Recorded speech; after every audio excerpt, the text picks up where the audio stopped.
Inspectors say Tropicana Field overall is structurally sound after Hurricane Milton shredded its roof and caused other damage. Good evening, everyone. I'm Josh Benson. And I'm Paola Lucero. Thanks for joining us for News Channel 8 on the CW Tampa Bay. $55 million is just the starting price to repair the baseball stadium. And News Channel 8's Marilyn Parker has the story.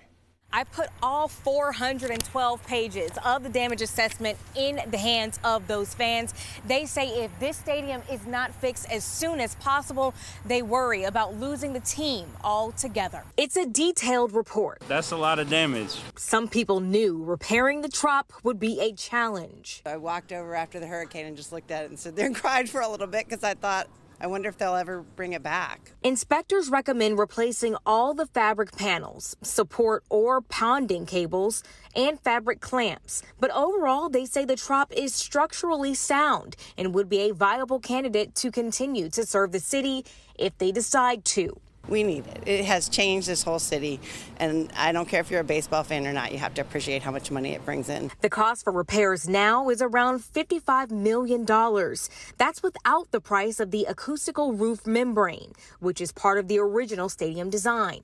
Mayor Ken Welch said in a statement, "We anticipate that the majority of the repair costs incurred by the city will be covered by insurance and FEMA reimbursements."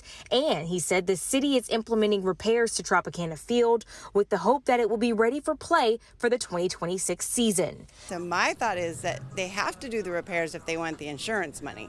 So that would be a have to, and I'd rather them do that and have baseball in 2 years than not have anything for 5 years. It's still a question to some if it's even worth doing these repairs when the new stadium is set for 2028. My worry, though, is if they don't rebuild, they might just sell the team. Because if it's going to take 2 to 4 years to build a stadium for them to play, they're going to sell to someone who has the facilities now to play at. The City Council will discuss this report in their November 21st council meeting. At Tropicana Field, Marilyn Parker, 8 on your side.